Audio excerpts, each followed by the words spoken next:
Great. Okay, so the time has just gone 10 a.m. and I'd like to declare the meeting open.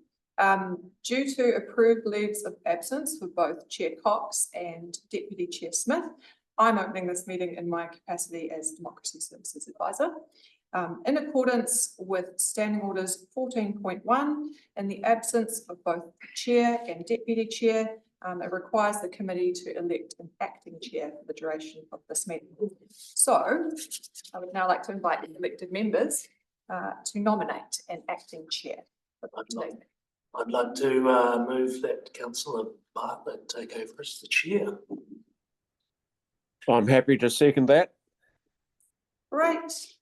So it is moved that Councillor Bartlett be appointed as acting chair for the 30th September 2025 Planning and Strategy Committee meeting. That's carried. I declare that Councillor Bartlett has been elected as acting chair for this meeting, and I now invite Councillor Bartlett to assume the chair and lead the meeting. Thank you very much, Ruby. I've already assumed the chair, as you can see. Welcome to this. This is our final meeting of screening with this committee, so it's a shame we've got people on leave, but we're down on numbers a little bit. But welcome today to everyone in the room and anyone who might be watching online. Firstly, we've got obviously apologies, and or are they counted as apologies if they're approved leave of absence? No, so we don't need to. It's a resolution on those. Declarations of conflict of interest. Do we have any conflicts with us to declare? Not for me.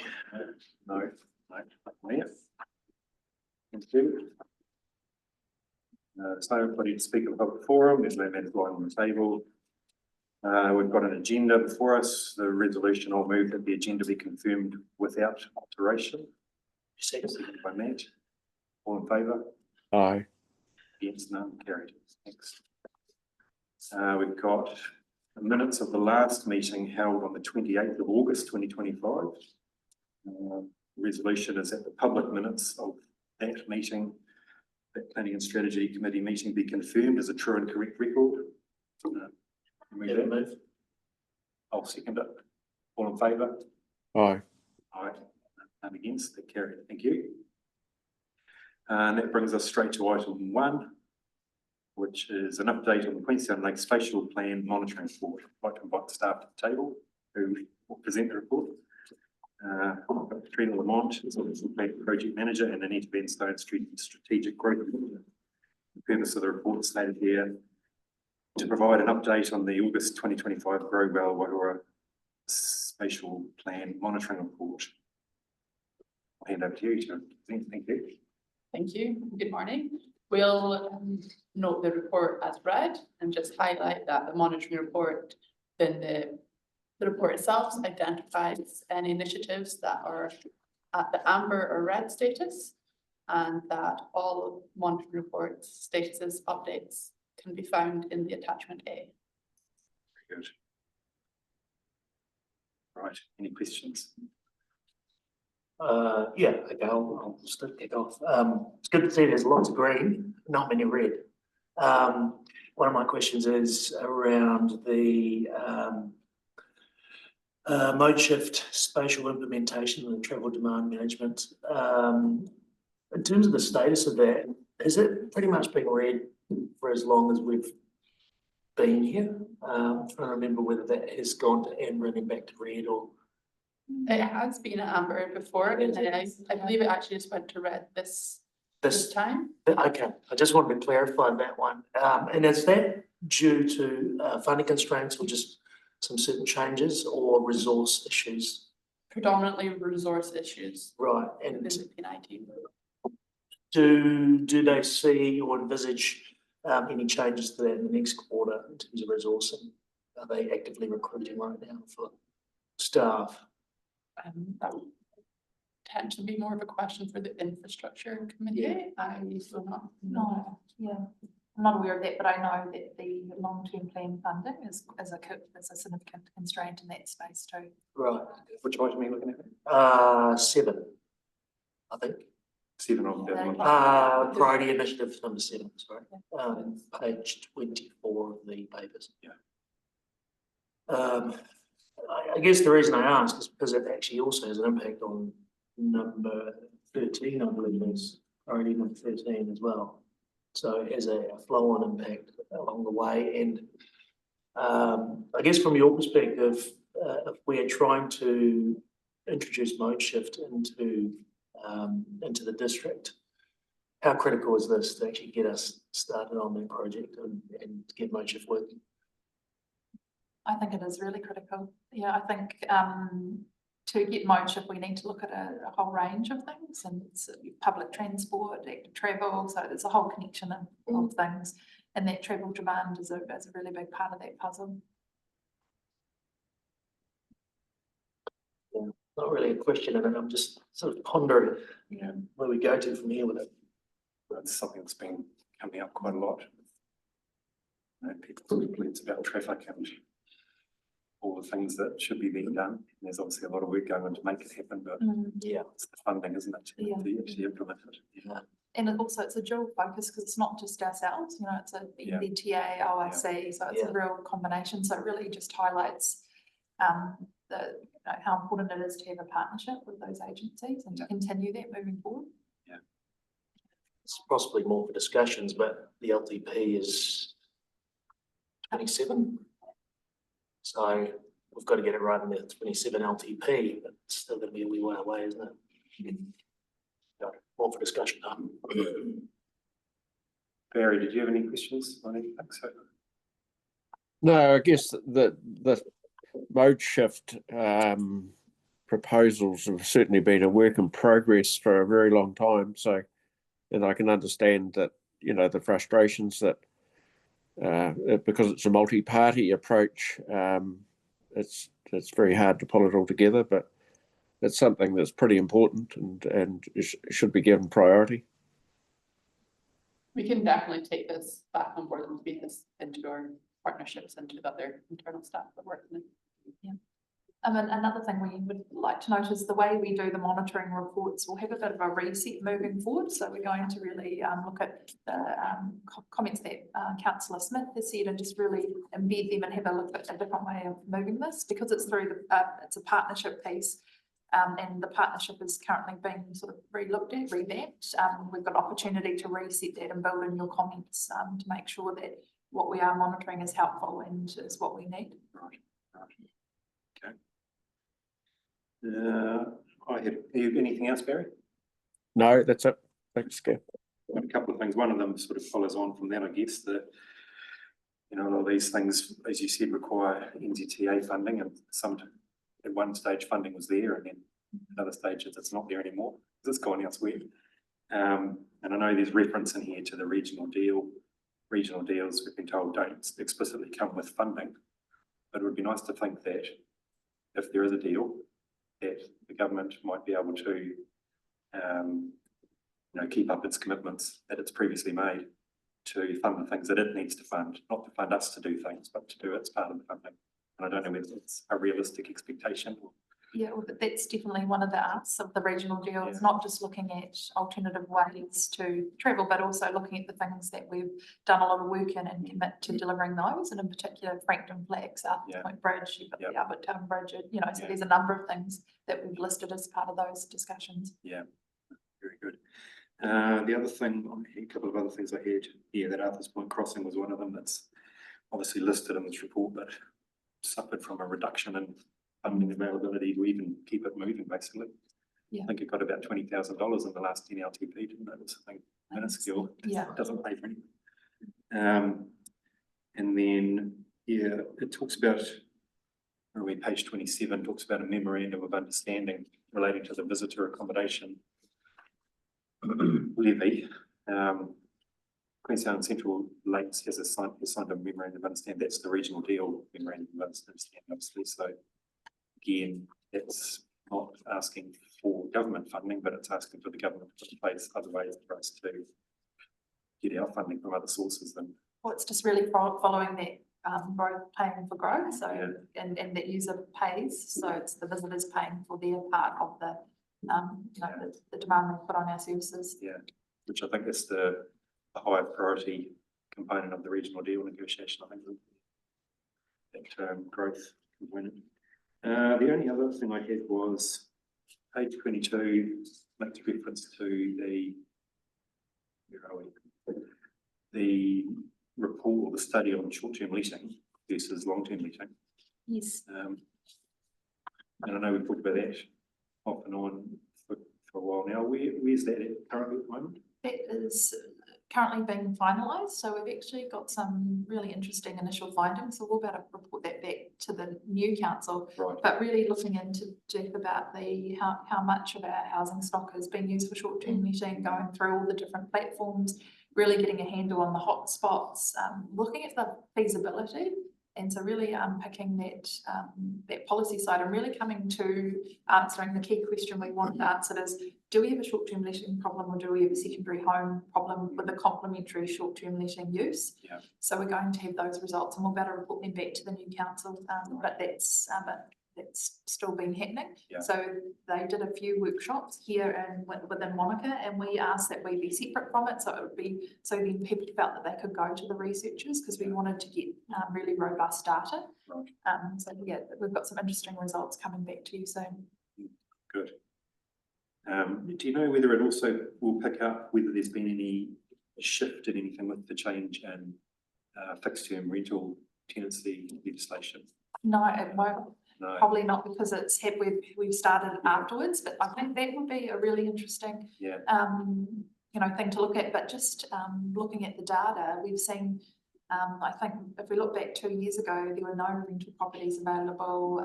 People were really struggling to find rooms. Yeah. Now we're seeing that you can go on, there are properties available, Yeah. albeit they still are very expensive, Yeah. and rooms are available. So we have had a shift. Now we don't know if that's just because of that change. I think it's probably a number of things.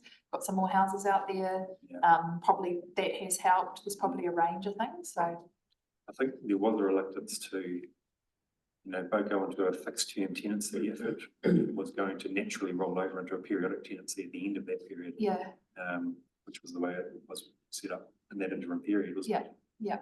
And having it moving back to a fixed term and then you can either renew or you're out, go somewhere else. I'll agree to do that. Yeah, Potentially makes a few more properties available, but It does. I don't know whether it actually does or not. yeah. Well, the study they've shown some initial results, but I think also that tenancy, I know of a few people that they just vacate the property for a month and then the owners come, and I think Yeah. so that has helped in that aspect. Yeah. So that we are monitoring it. We have seen a little bit of a shift from 2 years ago, which is interesting. So I think it is a range of factors. Okay. All right, very good. Some questions. I have nothing else, Matt or Barry? No, not for this item. Okay, so thank you very much. Very good. The resolution is that the Planning and Strategy Committee note the contents of this report, which I'll move. Someone's second. Matt was second. All in favour? Aye. Yes, very good. Thanks very much. Oh, thank you. Last one of throwing in. Yes, all the best. Yeah, thanks.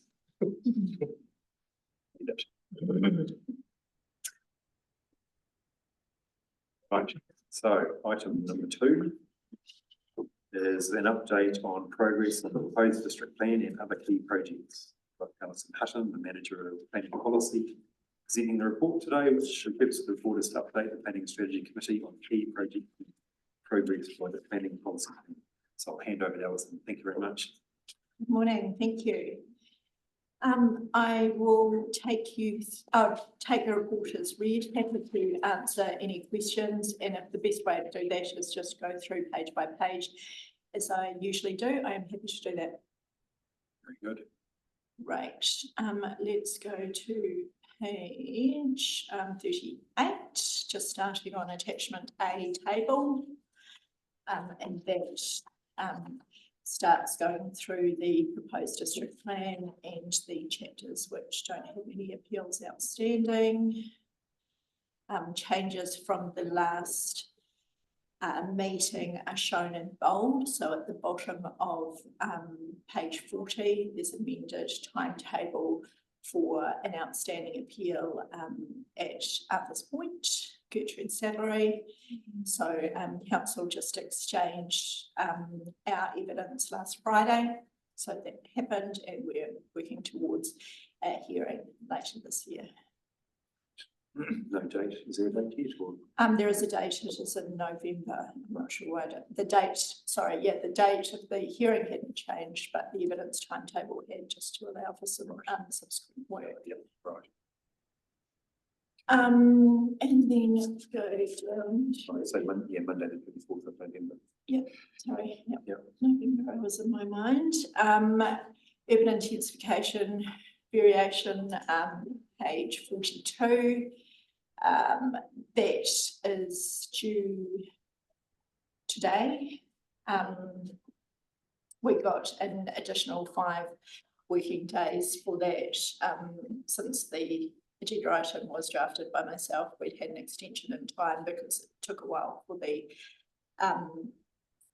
commissioners to get out the minute and to answer some additional questions that we had. So they had for us. So council will complete that minute today, and it will be uploaded on the website, both for the commissioners and for the submitters to see the answers for that. And then it will be up to the commissioners to draft their recommendation on those submissions for the urban intensification variation. Their recommendation will be brought to a full council meeting as soon as possible after it has been drafted for ratification as a council decision. So we anticipate that at the end of this year or early next year, depending on the timing of those commissions doing that work. Okay. In terms of page 44, Upper Clutha Landscapes, we've sent an email to all submitters noting that the hearing has been postponed until there is more certainty around plan stop and any applications to the minister, so that no submitters are spending any more time on that process and we have some certainty. Do you have a time frame for when that might be clearer? We are undertaking internal review processes at the moment in terms of an application and working through the delegations, but that would possibly be taken to council. Yeah, but you have like sometime in the next few months or? Yeah, the first available meeting of the new council. We're in that abyss at the moment, which is a little bit difficult for us in terms of our workloads and getting opportunities in front of either the existing or the future council. But yeah, we will be working on as soon as possible basis. Yep. Okay. And that's the same for what would have been part 4 of the district plan review in terms of some of the special zones. We have been undertaking some discussions with landowners within those zones, especially landowners that have full ownership of the zones, so they might not have been fully developed yet. And we're aware that there might be some private plan changes lodged at some time. So, and those are not affected by the plan stop legislation. Right. Okay. Yeah, just at the bottom of page 45, just noting that the structure plan for Te Tapawai Southern Corridor was ratified by the council 4th of September. We would include that workload as part of what we'd seek an exemption by the minister to continue doing, and essentially, looking to that process to continue that. So that one, even though it's gone all the way through all the processes that have then been adopted in a council meeting, it's still subject potentially to that plan stop. Yes, yeah. The only process as part of our proposed plan change, not including the appeals keep on going as they are, but the only one that we had the certainty of was the urban intensification variation, because we commenced that hearing. So everything else that was in the planning has that uncertainty around it. Yeah, but anyway, regardless of that, the assessment is that it could qualify for an exemption and it's being applied. Yeah, in terms of supporting the government's going for housing growth, it's definitely there. Yep. council's expended significant resources to try and ensure that we have an integrated planning approach down there that keeps pace with both infrastructure delivery and availability of mode of transport, all of that sort of stuff. So undertaking the planning through a variation gives us that ability to get that integration as opposed to leaving it to the market resource consents on underlying zoning, which is inappropriate. Yep, very good.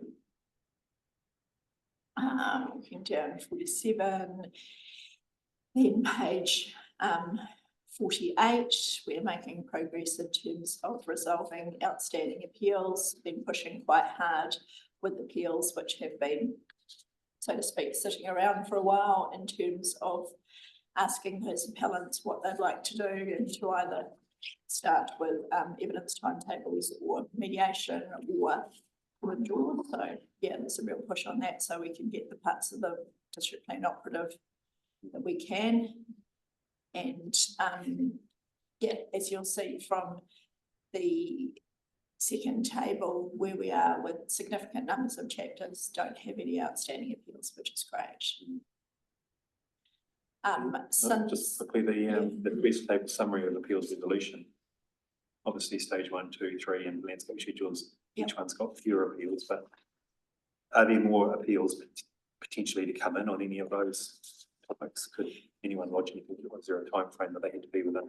There is a time frame that they had to be within, so those are what we've got in this winter time. Once we get the council decision for urban intensification, whichever way that goes, that could be subject to appeals as well. So there's always an impetus from our team to try and get rid of these outstanding appeals so that we can divert resources onto the newer projects that are coming along. It's just a part of the first schedule process. So yeah. But having the decision made long ago to have a rolling district plan review does make that resourcing a little bit more difficult than if you were dealing with a whole district plan in stages at once. Okay. There's nothing too much to report on any of those appeals that are appropriate in this forum. Is your feedback on urban intensification appropriate for here? In terms of? Just giving us the key themes of what council feedback. They will be they'll be public this afternoon. I think what the council has done is replied to all of the questions of the commission. They relate to how the MPSUD works, how we framed up evidence in terms of the respective policies within the MPSUD. The commissioners had asked for additional work in respect to section 32AA analysis. An example for that is Arrowtown, so that's been undertaken. It's a pretty comprehensive reply, but I think it will really help the commissioners sort of, because it's a huge volume of work, both from the council and the submitters in that process. So consolidating our approach and our answer to the commissioners, I think, is an important sort of final step in that process. As part of that is also the legal reply from our team as well. So so there were some questions that came up through the hearing which were specific legal matters, which are also in that reply as well. But it's a nice part of the process to be sort of here. And I would take the opportunity to acknowledge the hard work of my team in that process, both the internal team and some of the external consultants that we've needed to help us. It's been big. There's been a lot of submissions, as you know, submission points, and they've really put their all into responding to those submissions and really doing the best job that they can for this variation, which is important for council. it supports our work in the spatial plan. One of those key priorities was intensification of existing urban areas, but it's also response to a government directive in terms of looking at our urban areas and increasing heights and densities commensurate to where they were. So it was an important part of our workload that we had to do. So I really commend them for the work that's been undertaken. Well done. Okay, If there's unless there's any other questions, that's it from me in terms of that report. any other questions, Barry, on that? Are you any clearer on the plan stop? Not at this point in time. There is avenues for council to undertake pre-application meetings, which once we've finished the internal review, we might look at doing with government officials, and then respond to the delegations that we have to make applications for that. I guess the thing with Queenstown Lakes is a large portion of the work that the planning policy team does is growth related. And in a district like ours, a lot can happen in a couple of years. So there's really a lot of, I guess, disquiet from some of our development community that we wouldn't continue some of that work, especially reviewing significant areas such as Franklin Flats and Remarkables Park and stuff. And we've got a couple of letters from developers saying, if you are going to embark on a plan to stop process, we will support you in that. We can. So Let's hope you get back to business as usual one day. I can't remember what that was like. We've got quite good at being nimble and responding to change with government change, so we will continue to do what is required of us. Well done. Very good, thank you. Cool. Thank you. Thanks very much. Where are we? This resolution is that the Planning and Strategy Committee, 1, note the contents of this report, and 2, note the updates on timing and progress of projects undertaken by the planning policy team. Mover, Metal move, seconder, Barry, seconder. All in favour? Aye. Aye. Carried. Thank you very much. So now we go to excluded. Well, the resolution is that the public be excluded from the meeting, which I'll move. Second, Matt will second. All in favour? Aye. Aye, carried. So close the door. Thank you very much.